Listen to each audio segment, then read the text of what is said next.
Como les dije, hoy empezamos una nueva carta y estaremos trabajando la epístola de Santiago. Así que estaremos leyendo 4 versículos para empezar, aunque solo me voy a centrar en los 2 primeros. Hoy solo estaremos trabajando el versículo 1 y el versículo 2, pero vamos a estar leyendo los 4 primeros versículos. Ya la semana que viene nos estaremos centrando en los versículos 3 y 4. Así que vamos a analizar hoy ese pasaje. Santiago, capítulo 1, versículos 1 al 4, dice así: Santiago, siervo de Dios y del Señor Jesucristo, a las 12 tribus que están en la dispersión, saludos.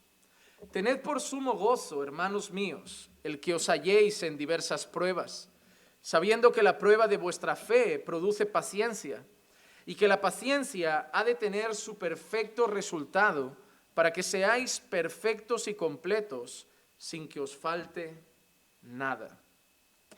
El título del mensaje de hoy, a pesar de que solo será la última parte de nuestra enseñanza, es gozo en las pruebas. Sin embargo, hoy va a ser un tema más introductorio. Nosotros vamos a analizar toda la epístola poco a poco, así como hacemos con Segunda de Timoteo. Pero antes de nada, lo que hicimos también con Segunda de Timoteo lo tenemos que hacer esta vez, y es empezar analizando sobre todo un poco el contexto de la carta. Tenemos que saber, y lo bueno es que se presenta en el primer versículo, el origen y el destino de la carta. Todas las cartas que tenemos en la Biblia, sí, hablan a nuestra vida, aplicamos las enseñanzas a nuestra vida. La Biblia dice, toda la escritura es inspirada por Dios, es útil para enseñar, es útil para redarguir, es útil para instruir, pero tenían un destino en particular. Nosotros, por ejemplo, cuando leemos las cartas a las 7 iglesias en Apocalipsis, hablan a nuestra vida y traen enseñanzas para nuestra vida, pero eran cartas a las 7 iglesias. Cada carta era para una iglesia porque esa iglesia enfrentaba una situación determinada y Dios les dirigía un mensaje que luego nosotros aplicamos a nuestro contexto y a nuestra vida. Así es lo que vamos a hacer a través de las páginas del libro de Santiago. Y quiero solo matizar una cosa para no tener que estar repitiéndolo siempre. El nombre que más van a ver en la Biblia no es Santiago, es Jacobo, pero es el mismo nombre. El nombre original es más, la traducción más literal, más correcta diríamos a mi entender, es Jacobo. El problema que se empezó a traducir al latín y de la manera que se traducía era Sanctus Jacobus y de ahí derivó en Santiago. Pero cuando lo vean en la escritura, el nombre que va a aparecer, por ejemplo, en los versículos que leeremos siempre es Jacobo. Solo que al nombre que se le otorgó al libro y el que está registrado en nuestras Biblias es Santiago. Pero repito, es cuestión de traducción, no son 2 personas diferentes. Si tú, por ejemplo, lees la Biblia en inglés, el nombre que vas a leer es James. No es Santiago ni una traducción española que podamos hacer de Santiagation o algo así, ¿sabes? Se llama James, es así. Si por ejemplo leemos la Biblia en portugués, nosotros no encontraremos Jacobo. Si nosotros, por ejemplo, yo tengo en casa un par de Biblias en portugués, encontramos Tiago. Entonces es cuestión de traducciones, No es que cuando leemos en Mateos Jacobo era uno y el libro de Santiago es otro. Y aquí no, se refiere al mismo nombre, repito, es cuestión de traducciones. El nombre más original es Jacobo. La traducción al latín se empezó a hacer como Sanctus Jacobus, entendiendo que hubo un tiempo en que a todos los creyentes que marcaron la historia, la Biblia nos llama santos, lo vimos el otro día en la carta a los Corintios, a los santificados en Cristo llamados a ser santos. Entonces se empezó a otorgar ese nombre previo de santos. Y entonces a Jacobo se le empezó a llamar así, Sanctus Jacobus, y acabó la traducción derivando a Santiago. Pero cuando nosotros escuchemos Jacobo en los textos que vamos a leer, es el mismo Santiago. Entonces es interesante que cuando nosotros empezamos un libro de la Biblia, o al menos a mí me pasa así, es como empezar un viaje. Porque a pesar de que la Biblia es un libro formado por varios libros, cada uno es como una historia diferente. Cada uno tiene un sentido, una intención, un motivo, y eso es bonito analizarlo. Cuando yo leo la Biblia, a mí no me gusta simplemente leerla como si leo cualquier palabra. Me gusta saber qué estaba pasando, por qué escribieron eso, el autor está enfadado o está contento, les está animando o les está corrigiendo, porque saber esas cosas nos va a llevar a entender mejor el libro que estamos leyendo. Nosotros vemos, por ejemplo, cartas de Pablo a Tesalónica llenas de amor, de afecto, de decir, no, estoy feliz por vosotros, estamos viendo fruto de vuestra fe, estamos contentos por vuestra conversión que está dando fruto y se está sabiendo por todas las ciudades. Y vemos ese tono en la carta a los tesalonicenses. Pero luego, por ejemplo, si leemos la primera carta a los corintios, es un palo detrás de otro, porque habéis tolerado el pecado, entregad a ese a Satanás. ¿Y qué está pasando con los dones? Mira, qué desorden que hay. Si habláis en lenguas, que hable uno, o dos, o máximo tres, y en orden. Y si no hay intérprete, que se callen. Ese es el tono de la carta a los corintios. Ese es el tono. Entonces, si yo no entiendo el tono, no puedo predicar el texto debidamente. Para entender el tono, siempre es bueno entender quién la escribe, a quién la escribe y entender un poco el contexto que están viviendo para ver la intencionalidad del autor en ese caso. Y lo que hacemos con cada carta es eso, es como empezar un viaje nuevo, porque vamos a estar leyendo los martes, segunda de Timoteo, que va a tener un rumbo totalmente marcado en una dirección que es la iglesia, es cómo conducirse en la iglesia, la importancia de la doctrina en la iglesia, la importancia de un buen siervo de Dios. Y ahora veremos Santiago, que será otro rumbo totalmente distinto y que va para otro lado. Y ambos serán edificantes, porque cada uno será como un viaje particular. Cuando nosotros leamos la carta de Santiago, el libro, la epístola, nos vamos a dar cuenta que hay una cosa que Santiago tiene que a mí especialmente me gusta. Santiago no va a ser la carta con más doctrina profunda. Por ejemplo, cuando leemos la carta de los tesalonicenses, Pablo habla del fin de los tiempos, menciona a aquel inicuo y hay cosas difíciles de entender. Cuando leemos las cartas de Pedro, también hay cosas que doctrinalmente son profundas. Aquella predicación a los espíritus encarcelados. ¿Quiénes son los espíritus encarcelados de los que habla? ¿Quiénes son ellos? Hay doctrina muy profunda. Cuando vemos la carta de Santiago, lo que más hay es práctica. Es práctica. Y por eso es una carta que creo que nos va a ayudar mucho. Porque es una carta que cada semana cuando salgamos aprenderemos algo que mañana podemos empezar a aplicar en nuestra vida. No solo va a enriquecer nuestra cabeza, sino nos va a ayudar a vivir. La carta de Santiago es muy práctica y lo bueno es que es una carta muy práctica no solo como individuos, sino como iglesia. Porque nos enseñará también a cómo conducirnos como iglesia, como comunidad. Y es muy importante. Mira, cosas que vamos a ver en la carta, en la epístola de Santiago, las pruebas en la vida cristiana. Vamos a ver la importancia de la sabiduría en la vida cristiana. Vamos a ver cómo son las tentaciones en la vida cristiana, vamos a ver la madurez en la vida cristiana, vamos a ver el cuidado de los necesitados, el peligro de nuestra lengua, el no hacer acepción de personas en nuestra comunidad, en nuestra iglesia local y la importancia de la pureza y la santificación, entre otras cosas. ¿Has visto la cantidad de cosas prácticas que vamos a ver? ¿Quién no enfrenta tentaciones? Santiago toca ese tema. ¿Quién no enfrenta pruebas? Es el tema que vamos a estar tocando hoy y mañana. Perdón, hoy y la semana que viene. Pero son los dos primeros temas que Santiago va a enfrentar. ¿Quién no ha tenido algún desliz con la lengua? ¿Quién nos ha metido en algún lío por alguna palabra maldicha? Pues veremos que Santiago le dedica casi un capítulo, por no decir uno entero, a la lengua, de la que dice que es alimentada por el infierno y que un pequeñito fuego puede incendiar todo un bosque. O sea, es un llamado de atención a saber la que se estaría liando en la iglesia, para que dediquen todo un capítulo para hablar de cuidado lo que sale de nuestra boca. Incluso una llamada de atención muy fuerte. No puede ser que con la misma boca que bendecís a Dios, maldigáis a los que han sido hechos a imagen de Dios.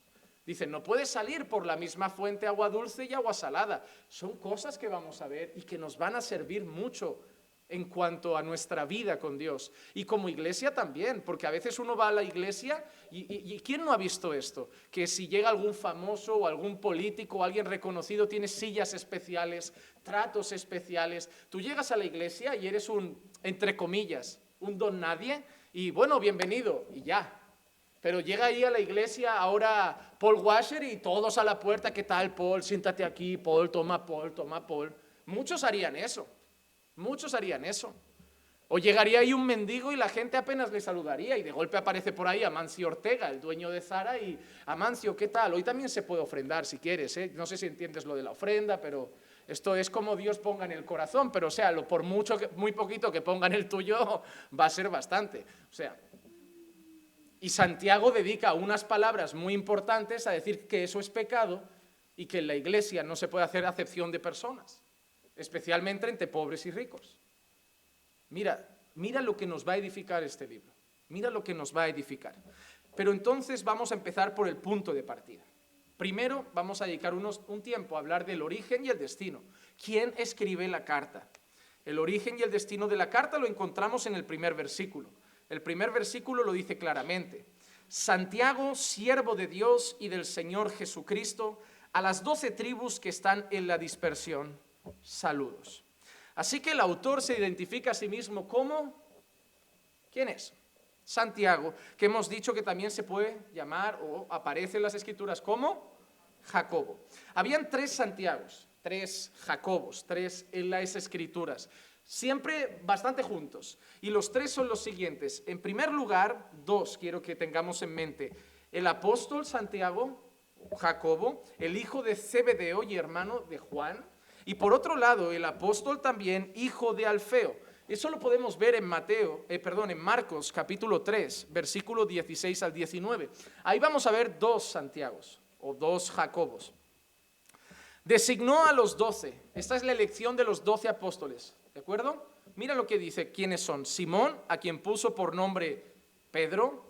Jacobo, aquí tenemos el primero, hijo de Zebedeo, y Juan, hermano de Jacobo, a quienes puso por nombre Boanerges, que significa hijos del trueno. No me hubiera gustado. A mí, si me llegan a elegir y me cae ese nombre, me gustaba más el de Juan como el discípulo amado, pero Andrés, Felipe, Bartolomé, Mateo, Tomás, y aquí tenemos otro, Jacobo, hijo de Alfeo, Tadeo, Simón el cananita y Judas Iscariote, el que también le entregó. Así que entre los 12 apóstoles hay dos. Tenemos a 2 Jacobos, uno hijo de Zebedeo y hermano de Juan y otro hijo de Alfeo. Pero hay un tercer Jacobo en la historia, y es el hermano de Jesús. El hermano de Jesús. Eso lo podemos ver en Mateo capítulo 13 y versículo 55. Hablando de Jesús dice, ¿no es este el hijo del carpintero? ¿No se llama su madre María y sus hermanos Jacobo, José, Simón y Judas? No es el Iscariote, no es el Iscariote, el hermano aquí de Jesús. Entonces, nosotros vemos que en la historia tenemos 3 Jacobos. Y la pregunta es, ¿quién escribió la carta? La carta que nosotros vamos a estudiar se le otorga al hermano de Jesús por 2 motivos. Número 1, porque Jacobo, hijo de Zebedeo, fue asesinado antes de que se escribiera la carta. Así que ya tenemos un descarte. Y número 2, porque el otro Jacobo, el hijo de Alfeo, no tuvo prácticamente ninguna influencia a nivel de iglesia. Era de los 12, estuvo con los 12, caminó con los 12, pero no influenció en gran medida la iglesia como sí la influenció el hermano de Jesús. Entonces, Santiago, la carta que vamos a estudiar, corresponde a Jacobo, hermano de Jesús. Ahora vamos a hablar un poco de él. Luego ya entraremos en sus enseñanzas en esta carta, pero vamos a hablar de él un poco, porque si, aparte de que es hermano de Jesús, ahora mismo pocas cosas nos vendrían a la cabeza de él, y yo creo que Es bueno, ¿no?, aprender estas cosas biográficas de la vida de las personas. Así que cuando nombramos a Pablo, todo el mundo sabe mucho de él. Antiguo perseguidor de la iglesia, fariseo, estudió con Gamaliel y todas estas cosas. Pero de Jacobo normalmente no se sabe mucho. Así que vamos a ver algunas cosas de este Santiago o Jacobo. La primera, y yo creo que muy importante, es que al principio no creía en Jesús. Y eso es importante. Porque una de las personas que fueron más reacias a creer en Jesús como el Mesías eran sus propios hermanos, su propia familia. Y esto lo vemos, por ejemplo, en Juan capítulo 7, versículos 2 al 5. Juan capítulo 7, versículos 2 al 5. Y la fiesta de los judíos, la de los tabernáculos, estaba cerca. Por eso sus hermanos le dijeron: sal de aquí y vete a Judea para que también tus discípulos vean las obras que tú haces. Jesús estaba haciendo una serie de obras y le pide que se vayan a Judea con sus discípulos para que vean esas obras también allí. Dice: porque nadie hace nada en secreto cuando procura ser conocido en público. Estas palabras no tienen buen tono. Estas palabras no tienen un tono agradable. Es decir, porque es como insinuar que el deseo de Jesús es ser reconocido. Es como insinuar que lo que Jesús está haciendo es en busca de ¿qué? De fama. Es lo que están diciendo. Nadie hace estas cosas en secreto cuando quiere ser conocido en público. Dice: si haces estas cosas, muéstrate al mundo. Y mira qué dice ahora: porque ni aún sus hermanos, entre los que hemos dicho que estaba Jacobo, ni aún sus hermanos creían en él. Y hermano, eso no solo le pasó a Jesús. A veces los que son más reacios a creer en lo que Dios hace en nuestras vidas es nuestra propia casa. Es nuestra propia casa. Hermano, habrá muchas veces que todo el mundo dará testimonio de lo que Dios está haciendo en ti y tu propia casa no se confiará mucho. Quizá por el pasado que hemos tenido, que ellos han conocido con detalle y les cuesta creer, al ellos no tener fe en Dios, les cuesta creer el cambio. Yo entiendo que, por ejemplo, si mi familia no tiene fe en Dios y conoce cómo yo me conducía, pueden pensar: bueno, está actuando o está emocionado o le han comido un poco la cabeza, pero tarde o temprano Juanma va a volver a ser Juanma. Yo creo que cuando empezamos a servir en Caminando por Fe, la obra, el ministerio y todo, yo creo realmente que en especial mi madre lo miraba así, en plan: esto es un capricho. En 2 días cierra esto y vuelve a ser mi hijo. Pero los años han ido pasando, obviamente creo que ya ha desistido de la idea de que su hijo vuelva a ser como era y que esto se acabe, ya lo va asimilando, pero eso suele pasar. Muchas personas de nuestro entorno no van a creer en Dios y no van a creer en lo que Dios hace en nuestras vidas. Y eso pasaba con Jesús. Personas empezaban a creer en Jesús. Empezaban a ver las obras poderosas que Jesús hacía, pero sus hermanos no, porque tenemos que entender que Jesús, después de su nacimiento, cuando era pequeñito, así puede ser pues como la edad de estos niños o de Evan, no me imagino que Jesús brillara o tuviera alas a su alrededor. Hicieron una película muy curiosa, creo que el título exacto era El pequeño Mesías, que era como la vida de Jesús en su edad temprana, cómo era perseguido por el diablo, cómo le dan un pajarito muerto, lo pone en sus manos de pequeñito y sale el pajarito vivo. A ver, la película es preciosa, a mí me encantaría que eso estuviera narrado para decir: mira, es realmente lo que pasó, es muy bonita de ver y como película yo la disfruté, pero no hay registros bíblicos de cómo era Jesús de pequeño. Y yo creo que si sus hermanos no creían en él, es porque hasta que el ministerio de Jesús se hizo público, yo creo que era un niño normal. Yo creo que la Biblia nos enseña que crecía en tamaño, en conocimiento, que era obediente a sus padres. Sí, sería un niño ejemplar. No me lo imagino el típico niño travieso, pegando, mintiendo, no, porque él era sin pecado. Y esos niños vienen con pecado de fábrica. Pero no me imagino que Jesús con 7 años estuviera haciendo milagros. Pero creo que era un niño normal. Y por eso probablemente cuando las cosas empiezan a darse, sus hermanos no creían en él. Entre ellos Jacobo. ¿Qué más sabemos de Jacobo, de Santiago? Que fue uno de los primeros a los que Cristo se les apareció después de resucitar. Después de resucitar, Cristo se fue apareciendo a un cierto grupo de personas. No fue directamente delante de muchísima gente. Cristo no se aparece después de resucitar delante de una multitud. Él lo hace como de forma progresiva. Y Santiago es de los primeros a los que Cristo se presenta tras su resurrección.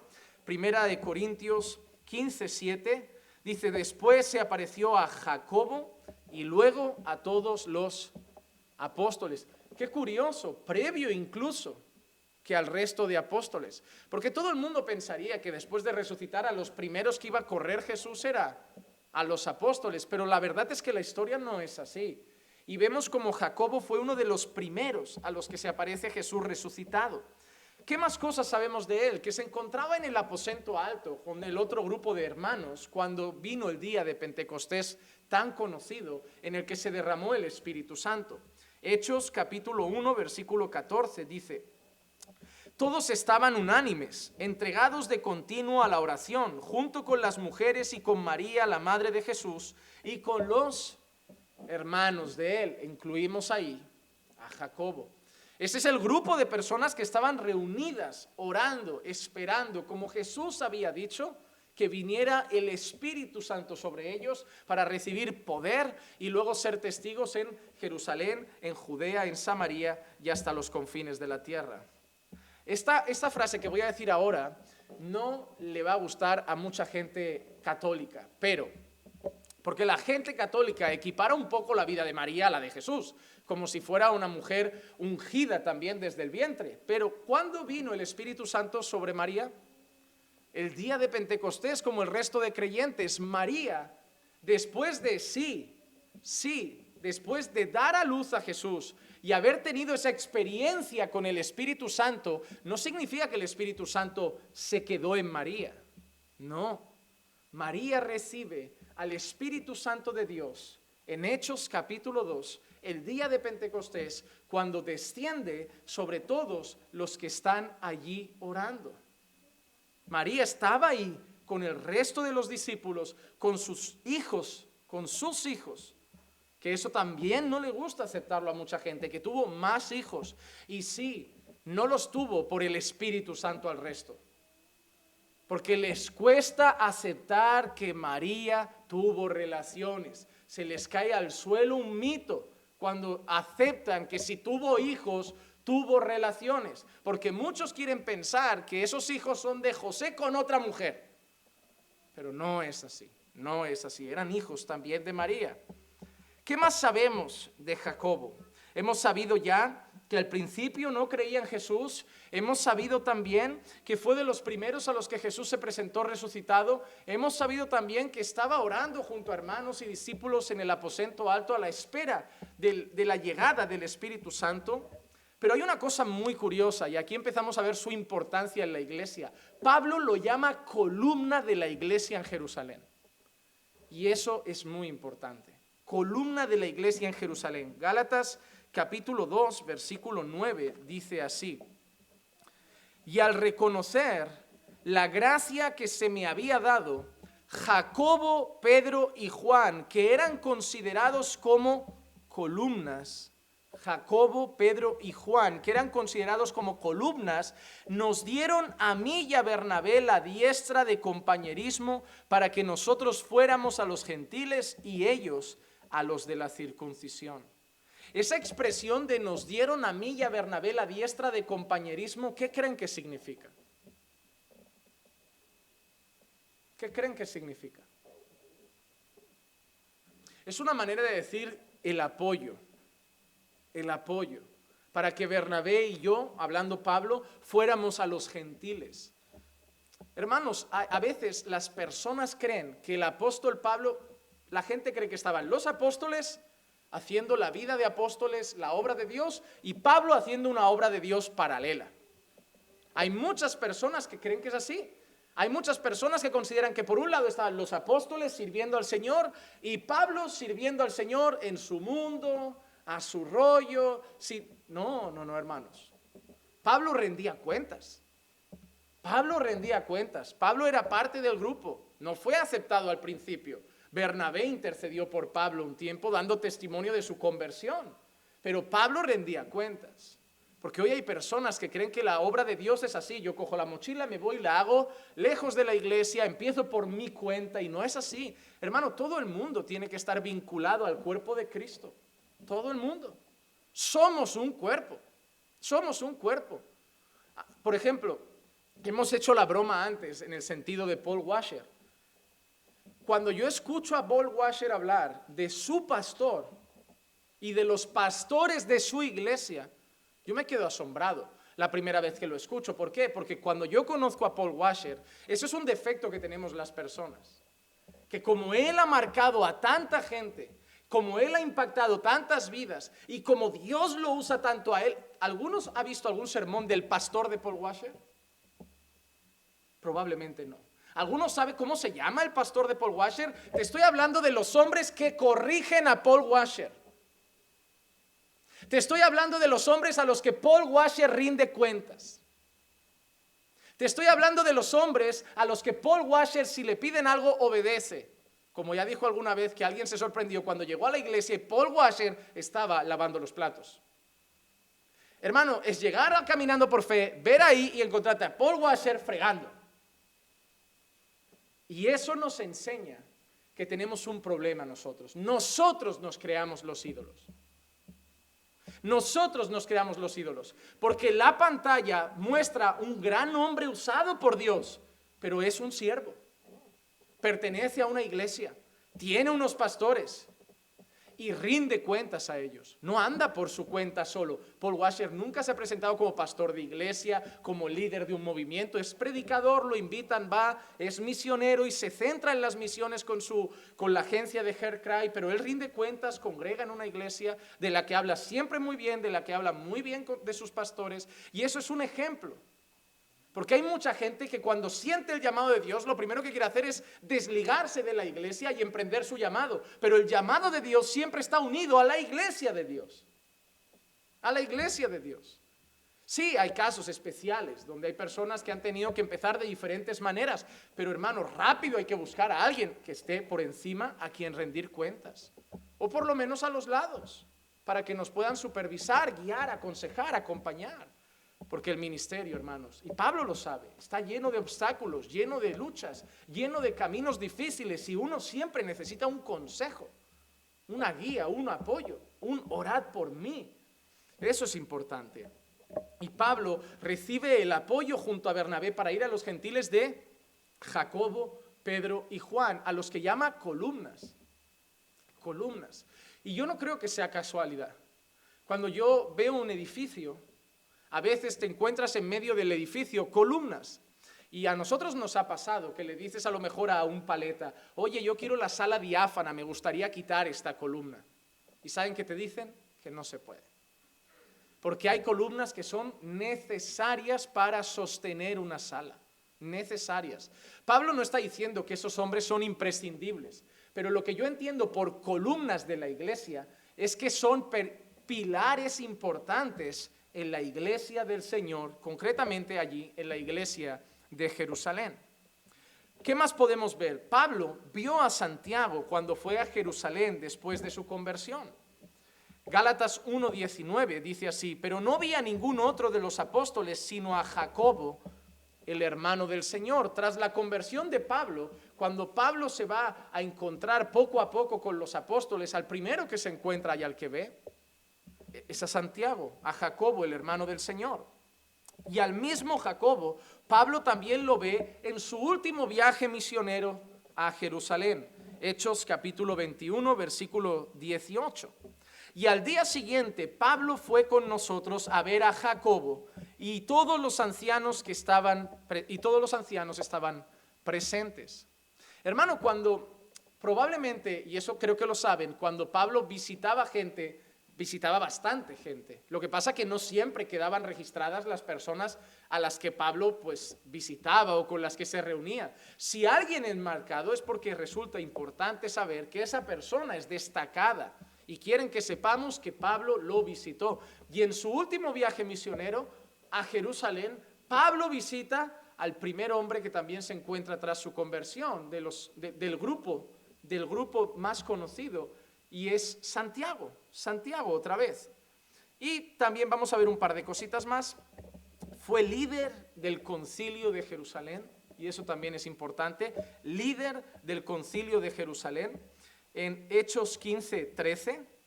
Cuando terminaron de hablar, están hablando del concilio de Jerusalén, Jacobo respondió diciendo, escuchadme hermanos, los concilios que habían era donde se determinaban temas importantes de la iglesia. Hoy le podríamos llamar quizá, hay gente que los sigue llamando concilios, hay gente que los llama junta administrativa.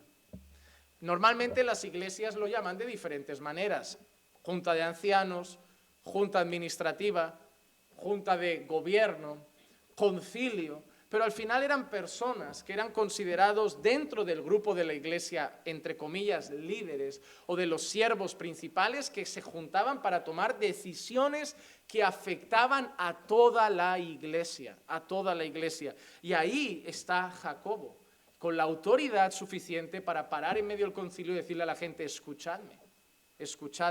Hay otra cosa curiosa, cuando Pedro es liberado de la prisión, ¿recuerdan el momento en que Pedro está en prisión? La iglesia unida hace oración por Pedro y Pedro es liberado.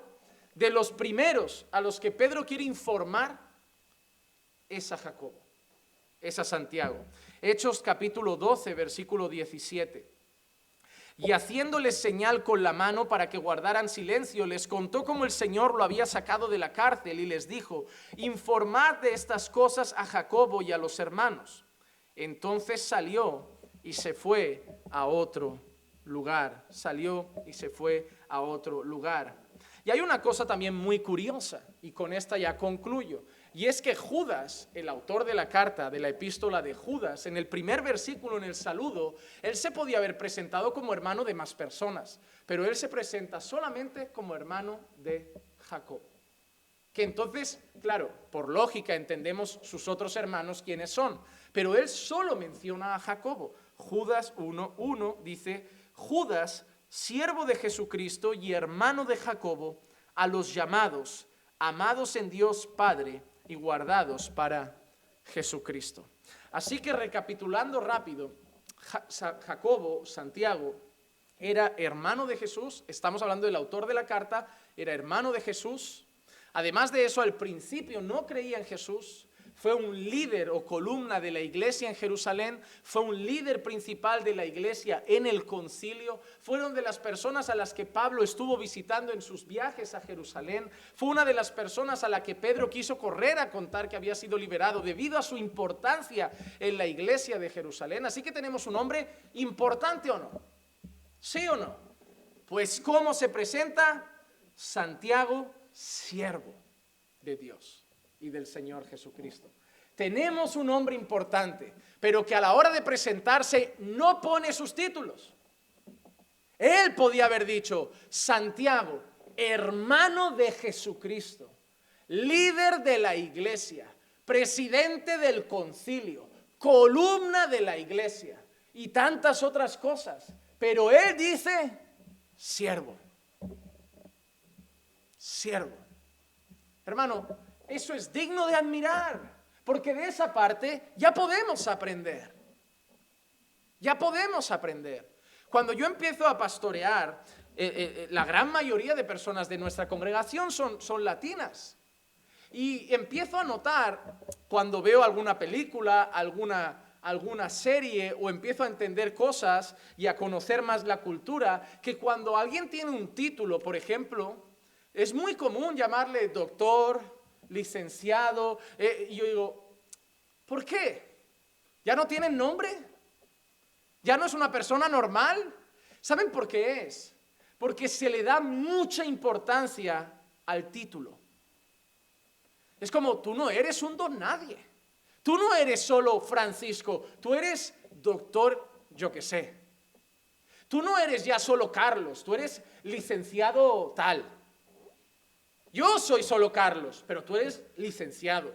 Yo soy solo Paco, pero tú eres doctor. Yo soy solo esto, pero tú eres don Esteban. Porque vivimos en un mundo donde nos encanta sacarnos un título y ponerlo en pared. para que la gente cuando entre en mi sala y en mi despacho, lo primero que se encuentre son mis diplomas. Que le digan que yo no soy un don nadie, que le digan que yo tengo estudios, que yo hablo con propiedad, que yo tengo conocimiento. Y ojo, no digo ahora alguno estará pensando, ahora llego a casa, cojo mi diploma de la universidad y a la basura porque el pastor hoy le ha dado por ahí. No, yo soy el primero que tiene unos cuantos colgados. El problema es es la intención del corazón. Es la intención del corazón. Yo, por ejemplo, los tengo en casa. Y si tú vas a casa, y seguramente cuando tenga las cosas bien ordenadas, ahí estarán en la pared. Pero los tuve un tiempo aquí. Y yo entraba en el despacho de la iglesia y los veía y me picaba algo. Decía yo, ¿por qué hay que exhibir aquí tanto? Para que la gente sepa que habla con un pastor que ha hecho cursos o ha estudiado. O sea, en casa, quien más los va a ver, ¿quién es? Yo y mi esposa. Entonces no hay un deseo de exhibición. Eres tú que te recuerdas a ti mismo, pues, todo lo que el Señor te ha bendecido y te ha permitido estudiar y aprender, pero no lo estás exhibiendo. Al final se trata de la intención del corazón. Lo puedes tener en un despacho, en una consulta. Yo no voy a ir mañana a mi médico y le digo, a ver, perdone, primero quite el diploma de la pared. A mí me da igual si usted es médico titulado, yo me fío. No, a ver, yo prefiero verlo. Prefiero ver que ese hombre ha estudiado, porque si no me ponen un veterinario no me entero. Pero hablo de la intención del corazón.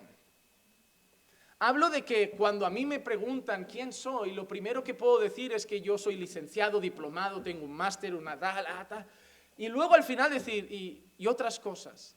Pero estos hombres podían exhibir los títulos, podían exhibir el reconocimiento, podían exhibir su liderazgo. Pero Pablo también, ¿cómo se presenta? Siervo, esclavo, doulos. Y hermano, eso es una gran enseñanza. Debemos cuidar mucho nuestro corazón.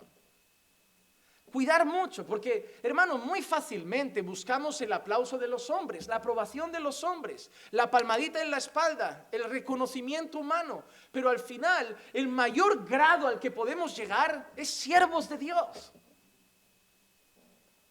Miren, tú puedes ser una mujer que limpia la casa de otro, cobrando a 9 o 10 euros la hora.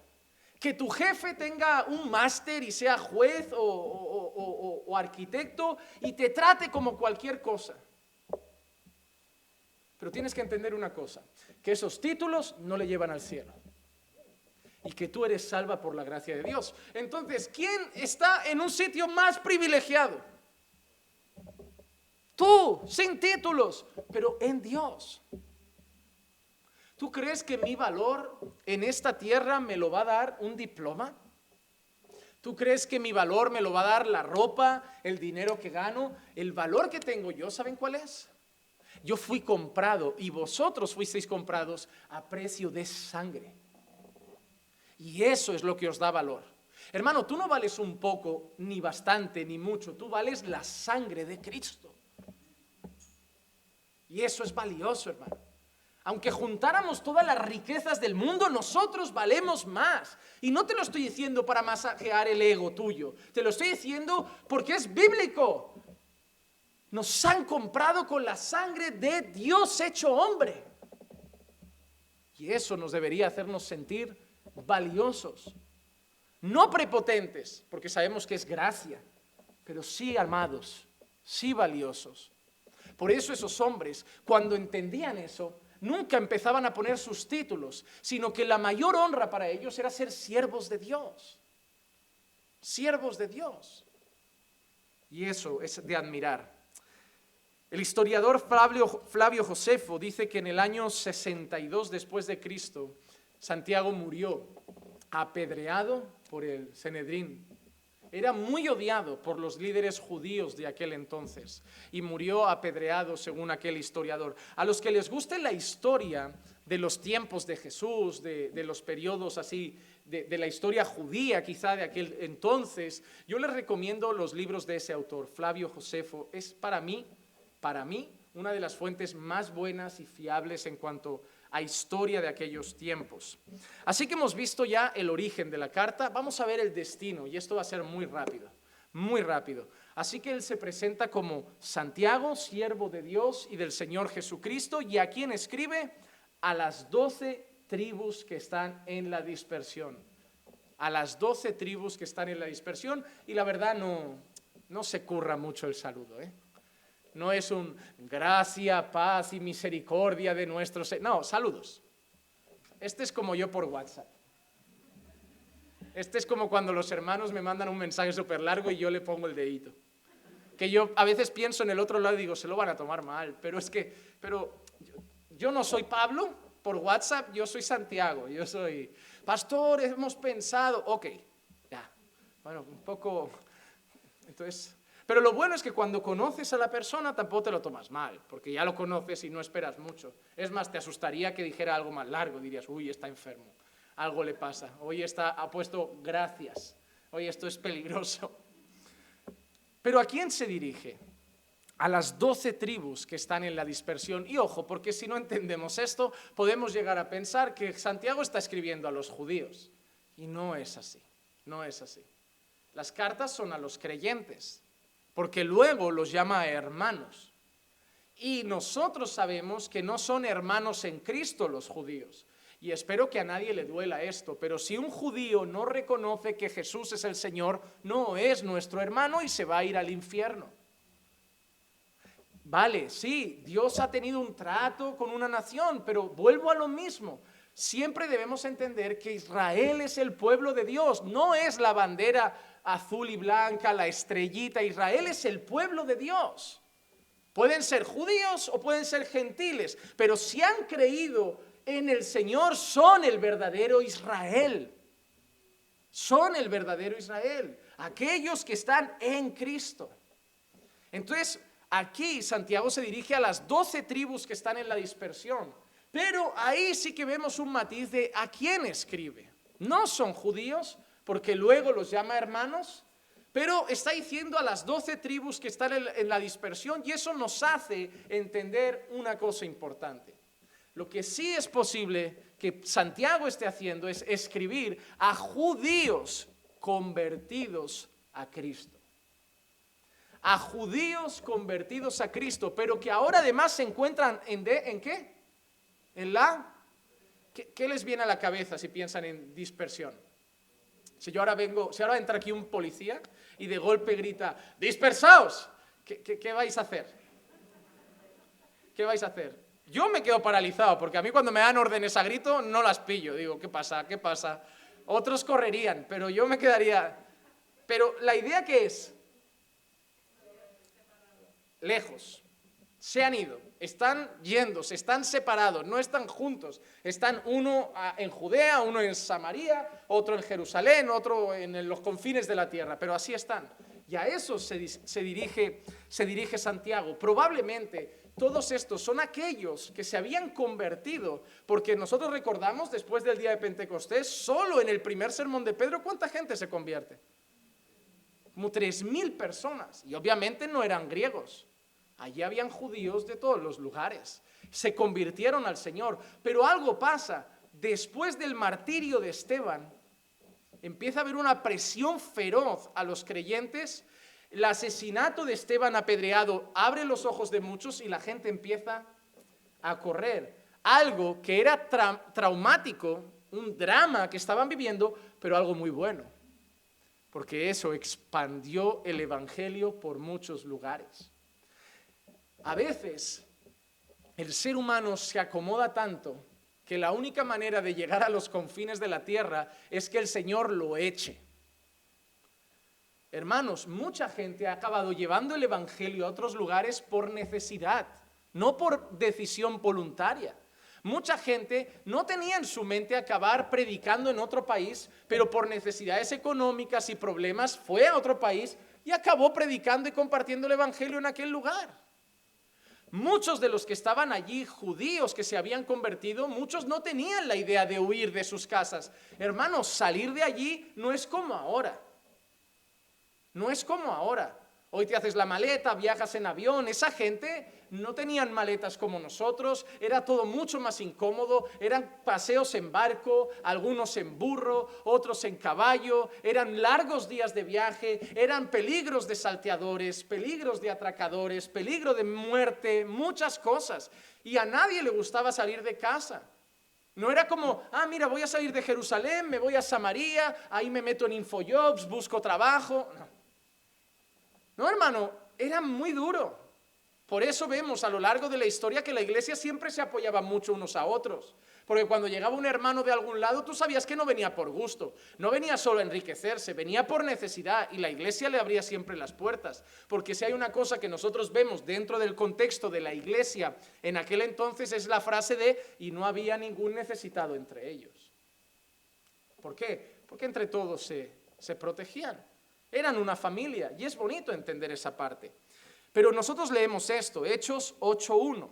En aquel día se desató una gran persecución en contra de la iglesia en Jerusalén y todos fueron esparcidos por las regiones de Judea y Samaria, excepto los apóstoles. Ellos no, se fueron los discípulos, pero los apóstoles siguieron, había que guardar el tipo, había que seguir haciendo la obra. Hechos 11:19 dice, ahora bien, los que habían sido esparcidos a causa de la persecución que sobrevino cuando la muerte de... ¿Cuál fue el detonante de la persecución? Claro, porque Esteban fue el primero en empezar a rebatir a los judíos con el mensaje del evangelio. Claro, la gente, ¿qué pasó? ¿Creen que la gente se acobardó a ver eso? No, se envalentonó más. El mismo apóstol Pablo en una ocasión dice que sus prisiones animaron a la iglesia. La iglesia ve a Pablo en la prisión lleno de gozo, de fuerza, y la iglesia se anima como diciendo, si Pablo está en prisión con tantas ganas de hacer la obra, ¿cómo no lo haremos nosotros que estamos aquí fuera? Hermano, eso pasa. ¿A ti no te ha pasado cuando ves películas cristianas de hombres de Dios que sufren por el evangelio, que tú te analizas y dices, y yo no he hecho nada? Yo me callo porque me da miedo que me digan algo en el metro. Y esas películas como que te dan, oye, aquí hay que hacer algo, aquí hay que ponerse las pilas. Como los que estáis haciendo el curso de membresía, que estáis leyendo el libro de Radical. Cuando uno lee el libro de Radical, la conclusión al final del libro es, ¿soy cristiano? Si tú lees el libro de Radical, la primera pregunta que te vas a hacer al acabar el libro es, ¿yo he conocido al Señor? Cuando habla del entregar, y te empiezas a intentar convencer de, bueno, estos son casos muy radicales. No, esto, otro caso. Y otro, pues esto empieza a ser común. ¿No seré yo que no he tomado la decisión de verdad? Es un libro espectacular, pero no te lleva a derrotarte, tirar la maleta y decir, no soy cristiano, sino a decir, oye, pues yo me tengo que poner las pilas, yo tengo que empezar a cambiar mi vida, yo tengo que empezar a vivir realmente el evangelio. Y eso es lo que pasó con la muerte de Esteban. Yo creo que la gente pensó, si matamos a Esteban, se amedrentan todos y nadie hace nada. Pero pasó lo contrario. Cuando Esteban muere, la gente lo ve y en vez de tener miedo dice, oye, si él ha ido hasta el final, nosotros también. Y ahí empieza una persecución feroz. Eso siempre ha pasado con los mártires. Los mártires eran llevados al Coliseo pensando, si los matamos en público, el resto de cristianos se callan. Pero cuando los veían ahí muriendo, cantando al Señor, fieles al Señor, la gente más fuerza tenía. Más fuerza tenía. Y ahí empieza una persecución que hace que, como dice, llegaron hasta Fenicia, Chipre y Antioquía, no hablando la palabra a nadie, sino solo a los judíos. Y ahí están los dispersos, las 12 tribus que están en la dispersión, judíos que se habían convertido tras el día de Pentecostés y que se dispersaron tras la persecución que empezó con la muerte de Esteban, y a los que dirige una carta especialmente Santiago, una carta que nos va a enseñar que son creyentes, pero están siendo perseguidos, que son creyentes, pero han tenido que dejar sus casas, que son creyentes, pero están dispersos, que son creyentes, pero han perdido sus trabajos, hasta el punto que muchos están siendo oprimidos por ricos, que son creyentes y algunos estarán enfermos, como veremos en la carta, que son creyentes y algunos están pasando por momentos de escasez, que son creyentes y algunos están sufriendo. Y eso es lo que vamos a ver en la carta. Y a esos escribe Santiago. ¿Y saben qué me gusta de esto? Que esto no tiene nada que ver con el evangelio de la prosperidad. Porque el evangelio de la prosperidad es, si estás siendo perseguido, te han echado del trabajo, estás teniendo escasez y estás enfermo, Dios no te está bendiciendo. Pero Santiago está dedicando una carta a gente que está sufriendo, está siendo perseguida, está siendo dispersa, está pasando momentos de escasez y algunos hasta momentos de enfermedad, y a esos los llama hermanos.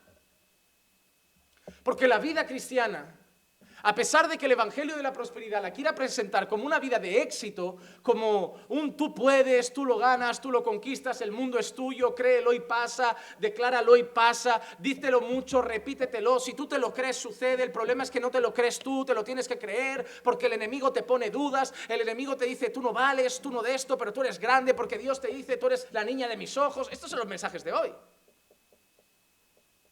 Esos son los mensajes de hoy, que llegas a tu trabajo como diciendo, jefe, yo por 1.000 euros no trabajo, yo soy empoderado. Yo lo que pise mi pie es mío. Y esta empresa es mía ahora, así que jefe, te vas. Y no vas a cobrar ni el paro. Porque eso es lo que enseñan. Eso es lo que enseñan. Porque a veces he visto creyentes que hacen una trampa, algo malo, les cae una denuncia y son capaces de decir, pero Dios me dará victoria. Y digo, pero, ¿perdona? ¿Te has metido tú solito en ese juicio? Si Dios hace lo que es justo, vas a Chirona, a la cárcel de cabeza, o pagas la multa. Y eso no es el enemigo que se ha levantado contra ti, que el que ha hecho eso eres tú, porque nadie va a juicio por gusto.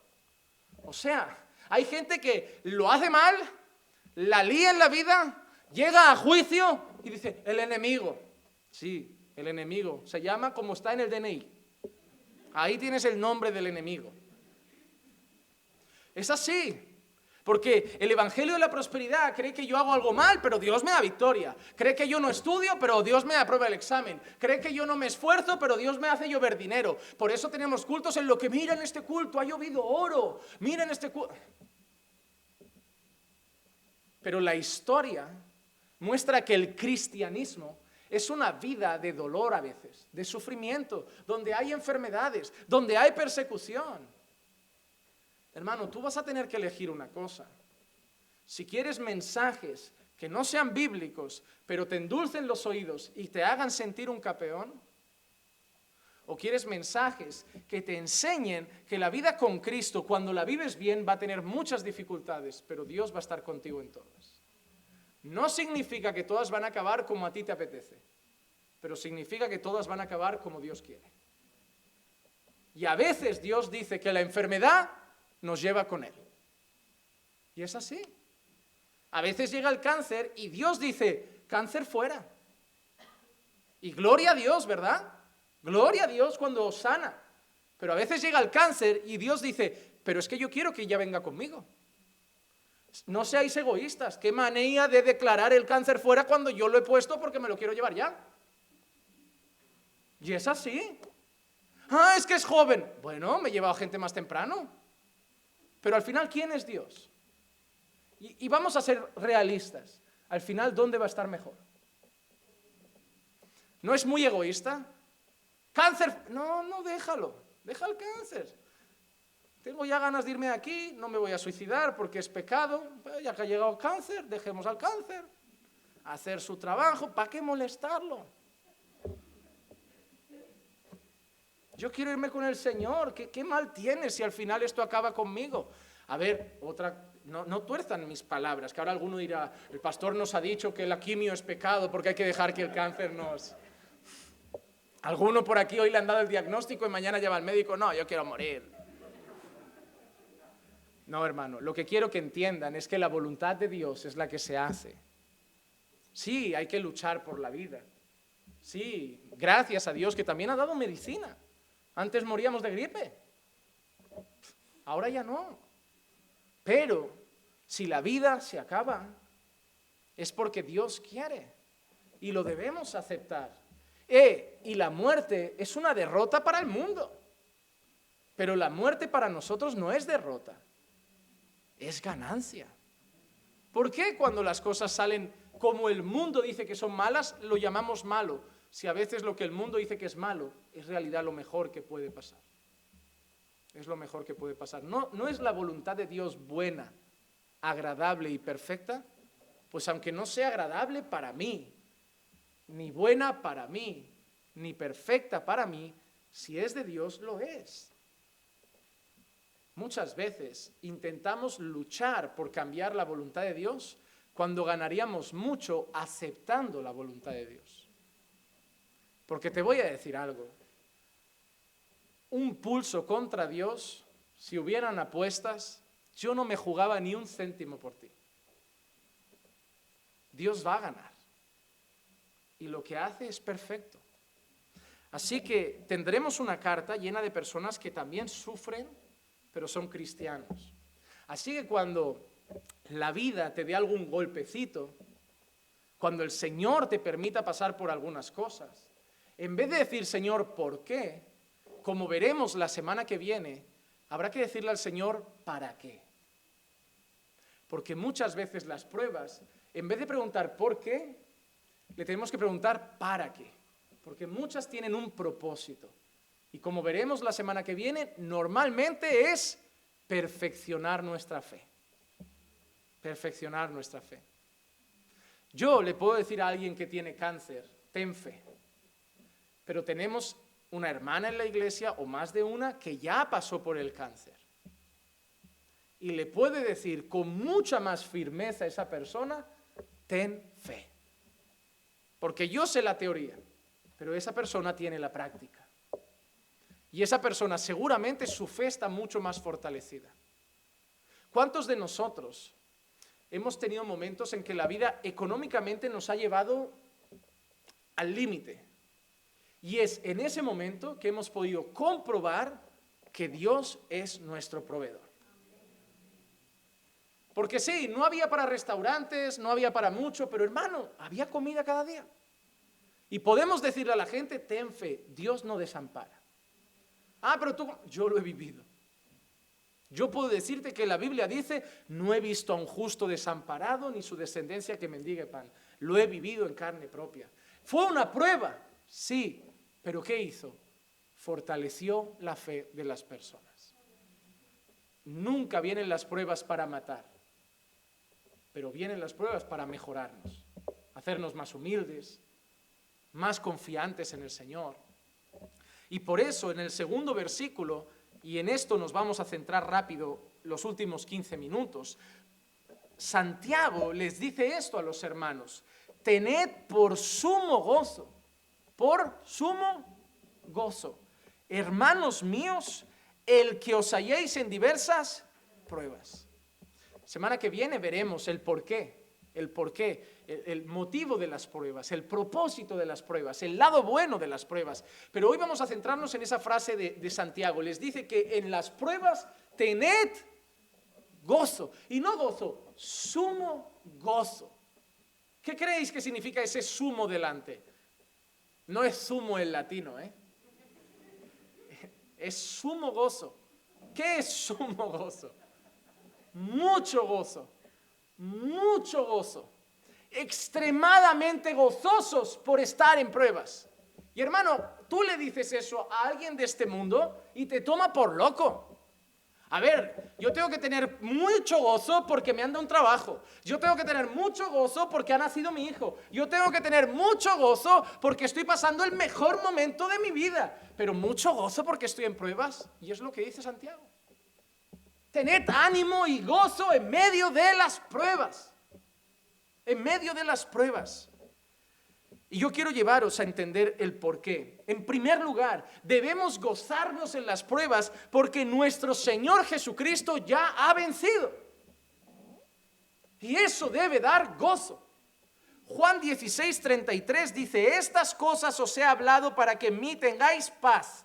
En el mundo tendréis tribulación, pero confiad, yo he vencido al mundo. No importa la prueba, no importa la circunstancia, no importa la adversidad, yo debo tener gozo porque Jesús ya ha vencido. Eso no significa que va a salir todo bien. Eso no significa que va a acabar como yo quiero. Significa que nuestro Dios es mayor que las tribulaciones, es mayor que las pruebas, es mayor que la adversidad. Jesús le dice eso a sus discípulos: en el mundo tendréis tribulación. Y no les dice luego, pero solo tenéis que decir luego: yo desecho toda tribulación en el nombre de Jesús. Yo rechazo, está reprendida toda tribulación. No, el Señor Jesús dijo: tendréis tribulación. Y no dijo rechazarla, reprenderla, echarla fuera en mi nombre. Dijo: tened paz, porque yo he vencido. Yo he vencido. Hermano, nunca hay una enseñanza de Jesús de que cuando venga un problema lo reprendamos. Todas las palabras de la Biblia, cuando llega el problema, nunca es repréndelo, échalo fuera, recházalo, es confía. Confía. Cuando el cantante aquel famoso se estaba muriendo, un cantante cristiano de aquel mundillo de muchos que conocemos, ese hombre se estaba muriendo y una señora que no es adoradora le queda grande. Tuvo la sandez, la necedad de decir que echaba fuera ese cáncer en nombre de Jesús. Y lo peor, terminar la frase diciendo: y no aceptamos un no por respuesta. Dios dijo no. Dios dijo no a un culto que giró en torno a la vida de ese hombre, en el que todos los pastores que habían allí, menos uno, le decían: vamos a ver la gloria de Dios, va a pasar esto, echamos fuera esto, y Dios les cayó la boca a todos diciendo no, que obviamente sus seguidores siguen ciegos detrás de ellos, pero el Señor demostró que declarar no es lo que trae sanidad, que rechazar no es lo que echa fuera la enfermedad, que es su voluntad la que va a prevalecer. Y que lo que deberían haber hecho con ese hombre, que yo no digo que Dios no cura y no digo que no pidamos, pero lo que deberían haber hecho es: Padre, si es posible, cura este cáncer, pero hágase tu voluntad y no la nuestra. Esa es la manera correcta. Así lo enseñó Jesús. Yo no digo que no pidamos. Padre, tienes el poder. Tienes la grandeza y la capacidad de curar no un cáncer, millones de cáncer en un abrir y cerrar de ojos. Pero Señor, vas a hacerlo si quieres. Para ti el cáncer es una triste gripe, no es nada. Pero ¿quién soy yo para exigirte lo que tú debes hacer? Y muchos siervos del Señor han muerto de cáncer. Y muchos han muerto atropellados. Y muchos han muerto asesinados con una cuchillada en la calle. Y muchos han muerto de muchas maneras. El Señor los desamparó, no. El Señor los descuidó, no. El Señor los dejó de amar, no. El Señor no los bendijo, no. El Señor determinó que su final era así. Porque para el Evangelio de la Prosperidad los 12 apóstoles deberían haber muerto todos con una casa en Miami, con relojes de lujo y con ropa Armani y en un funeral con millones de personas. Pero la mayoría de los apóstoles murieron colgados, degollados, asesinados, crucificados. Y para ellos fue una honra morir así por causa de Cristo. Hay que gozarse en la prueba porque Jesús venció. Ya está. Ya está. Cuando venga la prueba a tu vida, mira la prueba a los ojos y le dices: ¿sabes qué? Mi Dios es mayor. No sé si te vas a ir hoy, no sé si te irás mañana, no sé si te irás, pero Dios ha vencido. Así que si tú vienes y te vas, gloria a Dios. Y si tú vienes y acabas conmigo, me mandas con Dios. Así que gloria a Dios. Porque Jesús ha vencido. Y que Jesús haya vencido significa que no tenemos nada. No tenemos temor. No tenemos temor. Yo estaba preparando esta enseñanza y lo pensaba, digo, ¿por qué sigo teniendo miedo a los tiburones? Si me tienen que comer, que me coman. ¿Por qué no nado con confianza en el mar? ¿Por qué me da pánico el mar? ¿Por qué? ¿Por qué? Si me tienen que comer, será Dios quien mandó el tiburón.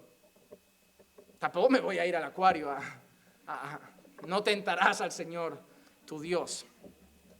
¿Por qué más debemos gozarnos en las pruebas? Debemos gozarnos porque a través de muchas tribulaciones entraríamos en el reino de los cielos. Y ese versículo nadie lo dice en el Evangelio de la Prosperidad. Nadie lo dice, no les gusta, pero está en la Biblia. Hechos 14:22, fortaleciendo los ánimos de los discípulos, exhortándolos a que perseveraran en reprender, en rechazar, en la fe, en confiar, en creer. ¿Por qué? Diciéndoles, es necesario que a través de muchas tribulaciones entremos en el reino de Dios. Mira el mensaje de la prosperidad, mira el mensaje del éxito. Es necesario que suframos.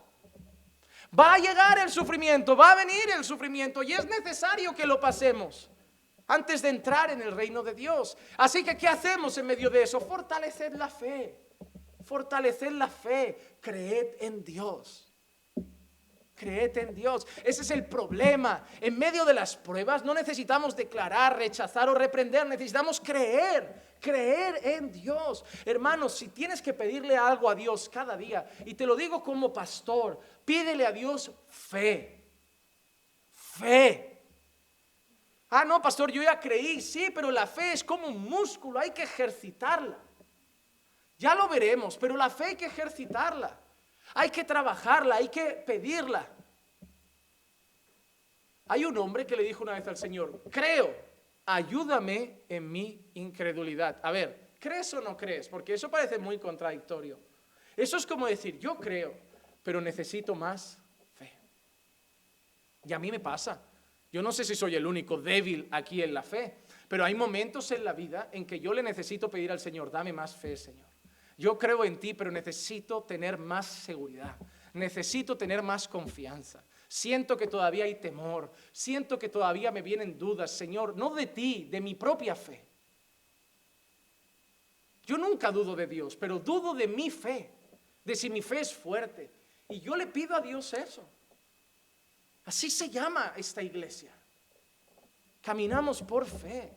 Porque al final vamos a tener pruebas y seguiremos caminando. Vamos a tener dificultades y seguiremos caminando. Van a venir tribulaciones y seguimos caminando. Llevamos un año comiéndonos el coronavirus y seguimos caminando porque tenemos fe en medio de todo lo que está pasando. Ya hubieran entrado ganas. Después de 4 meses uno ya piensa, no, ¿sabes qué? Cerramos cada uno a su casa y ya dentro de unos años ya buscamos otra iglesia. Pero hemos seguido. Hemos peleado por las redes, hemos abierto cuando hemos podido, aunque se pudiera poco aforo, abrimos y los que vengan, pero vamos a tener fe, que de esta salimos. No sé cómo salimos, no sé si se nos muere alguien por el camino, pero que salimos. Cuando Dios quiera, como Dios quiera, y si hay que perder no quiero, pero habría que aceptarlo. Y gloria a Dios que nos ha guardado. Porque hay los anuncios, pero engordan las cifras. Sí, engordan las cifras, es verdad, seguramente no mueren tantos como dicen. Y muere mucha gente por otras cosas y lo meten como en el archivo del coronavirus. Pero yo tengo un padre que trabaja en un hospital y tampoco es mentira lo del virus. Tampoco es mentira. Y gente muere. Y las cosas en los hospitales han cambiado. Y los horarios de mi padre en el hospital los tuvieron que cambiar porque enfermeros cogieron el virus. Y gente en un hospital donde no se moría nadie de golpe empezó a morir. Y empezaron a pasar cosas. Entonces es real. Pero ¿sabes qué es bonito? Que en medio de todo eso todos conocemos a alguien de una familia, un amigo, un conocido que se ha muerto. Pero yo no conozco a nadie de esta iglesia. Y no voy a decir como algunos que esta iglesia está protegida porque aquí pastoreamos Juan Manuel y Marcos. Pero si aquí nadie se ha muerto, es por la gracia de Dios. Y no solo eso, hermanos, que yo me glorío en el Señor porque en medio de todo, hermanos, hicimos una caja para repartir alimentos y no hemos repartido tantos como pensaba. La gente ha seguido trabajando. El Señor ha cuidado nuestras familias, ha guardado nuestros ingresos. Sí, quizás no estamos viviendo de lujo, pero no ha faltado el pan en todo el año, no ha faltado el agua en todo el año. Estamos vestidos, nuestra familia con salud. Oye, y no hemos estado reprendiendo ni rechazando. Hemos estado confiando que el Señor tenía todo bajo control. Y sin miedo, enfrentando esto y diciendo, y si me toca, me tocó. Y ya está. Yo recuerdo los días esos sin sentir el sabor, el olor. Clicia dice que yo cuando me hice la prueba ya lo había pasado. Claro, yo lo fui dejando y digo, esto no es nada. Claro, después de unos días ya fuimos a hacer la prueba y dice, no, igual ya que has pasado la cuarentena, ya has pasado. Pero hermano, no había miedo, no había temor, sí, había a lo mejor una cierta preocupación por los que nos rodeaban, la familia y eso, pero no un miedo personal. Porque, no sé, lo veía como, vale, el Señor está ahí, Él sabe todas las cosas. Y si Él ha dicho, hasta aquí llegó tu día, pues Él sabe por qué, y será lo mejor, y la vida del resto seguirá. Pero debemos gozarnos, porque el Señor mismo dijo que a través de muchas tribulaciones entraríamos en el reino de los cielos. Hermano, tú no te vas a meter en el reino de los cielos. Sí, entramos por gracia, pero el camino hasta llegar es complicado. Es complicado. Van a venir cosas difíciles. Y lo bueno, que me he dado cuenta, que no estamos solos. En medio de todo lo que ha pasado, sí hay gente que ha tenido momentos difíciles, pero he visto a la iglesia que sin yo como pastor tener que decir nada, algunos hermanos les han ayudado. Y eso es precioso. Porque, ¿sabes qué? Al final hay tribulaciones, pero siempre hay uno al lado que lo está pasando mejor y te coge de la mano y te dice, vamos hermano. Y mañana tú te levantas y ese que te cogió la mano se viene abajo y tú le coges a él y dices, vamos hermano, hoy por ti y mañana por mí. Llevemos las cargas los unos de los otros, pero que van a haber cargas, van a haber. Van a haber. Y gracias a Dios que hoy no es por carta, tenemos el teléfono, tenemos medios para decir, hermanos, os necesito. Estoy pasando una prueba y sí, confío en el Señor, pero sé que si la cargáis conmigo va a ser más ligera. Va a ser más ligera. ¿Por qué también debemos gozarnos en las tribulaciones y en las pruebas? Porque vienen por vivir como Dios manda. Hermano, las pruebas no llegaron a los cristianos por vivir como el mundo. Las pruebas llegaron a los cristianos por vivir como Cristo. La gente cree que si nosotros fuéramos como Jesús, todo el mundo nos querría. Los gays nos querrían los que abortan, nos querrían los ateos, nos querrían todos, porque Jesús lo amó a todos. No es así, no es así. Sí, porque Jesús cuando fueron a apedrear a aquella mujer, él se puso delante, sí, pero también luego le dijo, ve y no peques más. Es decir, como sigas así, mañana las piedras te caen. Y claro que yo no le voy a tirar las piedras al homosexual ni a la que aborta, pero si ha pecado, ¿hay esperanza para una mujer que aborta? Sí, porque para los asesinos hay esperanza. Y es lo que son, lo siento mucho. Porque si lo que tienen dentro es vida y quitar una vida es matar, y así se les llama a los asesinos, lo que tú has hecho es asesinato. Pero tienen esperanza, hay perdón para ellas, pero vete y no peques más. Es así, la iglesia recibe a todos con los brazos abiertos, pero les dice que no se vive de cualquier manera. Los lleva al arrepentimiento y a vivir conforme a la voluntad de Dios. Y cuando vivimos conforme a la voluntad de Dios, al mundo no le gusta, porque la luz vino al mundo y el mundo prefirió las tinieblas. Como leímos en 2 de Timoteo 3:12, y en verdad todos los que quieren vivir piadosamente en Cristo Jesús, es decir, en santidad y conforme a la voluntad de Dios, serán perseguidos como aquellos creyentes. Así que, hermanos, hay que gozarse en las pruebas porque Jesús ha vencido. Hay que gozarse en las pruebas porque van a venir. Y hay que gozarse en las pruebas porque vienen muchas veces por vivir conforme a la voluntad de Dios. Pero lo más maravilloso es que hay que gozarse en las pruebas porque en medio de las pruebas Dios está con nosotros. El Salmo 34:19 dice, muchas son las aflicciones del justo. Ese texto no le gusta a los de la prosperidad. No dice una aflicción pasará el justo, 2 aflicciones pasará el justo. Dice muchas son las aflicciones del justo, pero de todas ellas los libra el Señor. El justo va a pasar por muchas pruebas, pero no va a pasar por ninguna solo. Jesús dijo a sus discípulos, yo estaré con vosotros todos los días hasta el fin. Todos los días del año 2020 Jesús estuvo con nosotros y todos los días del año 2021 va a estar con nosotros y del 2022 y del 2023 y hasta que nos muramos, todos los días va a estar con nosotros. Habrá días que la iglesia no está, pero Jesús está. Habrá días que la familia no está, pero Jesús está. Habrá días que los amigos no están, pero Jesús está. Porque la iglesia no va a estar siempre, la familia no va a estar siempre y los amigos no van a estar siempre, pero Jesús sí estará. Y debemos gozarnos en las pruebas porque Jesús está con nosotros. Porque en medio de las cosas difíciles de la vida, la frase que más viene a mi corazón, no sea el tuyo, pero la frase que más viene a mi corazón en medio de todas las cosas difíciles es: Dios está conmigo. Y eso no me lo digo para ser como soberbio y decir yo me voy a comer el mundo, sino para enfrentar las cosas con fe. Hermano, yo soy una persona miedosa para muchas cosas. Yo escucho un ruido en la noche y soy capaz de hacerme el dormido. Como yo finjo que no escucho nada, no voy a ser el hombre valiente. Ahora que no me ha quedado otra por donde vivo, a veces me envalentono, pero me gusta porque Clicia me mira y me dice: amor, ni se te ocurra salir. Porque ella ve más seguro quedarse. Y yo a veces ando esperando que lo diga, como diciendo: dime que ni se me ocurra salir porque si no voy a quedar como un cobarde. Yo voy a la puerta en plan: sé lo que me va a decir ahora, el día que no me lo diga, yo no sé lo que va a pasar. Pero en medio de las circunstancias confiamos que Dios está con nosotros. A lo mejor en tu empresa de golpe empiezan a despedir gente y otros están temblando. No sé, pero Dios está conmigo. Si esta puerta se cierra, mañana se abrirá otra. Y el jefe va a llegar un día metiendo miedo: mira, las cosas no van bien, vamos a tener que hacer recortes. Bueno, yo seguiré haciendo el trabajo lo mejor que pueda y Dios está conmigo. Que sea lo que... Y eso es lo que nos da confianza. Pero sobre todo, hermanos, sobre todo, y llévate este texto a casa, debemos gozarnos en las pruebas, porque al final las pruebas son para la gloria de Dios.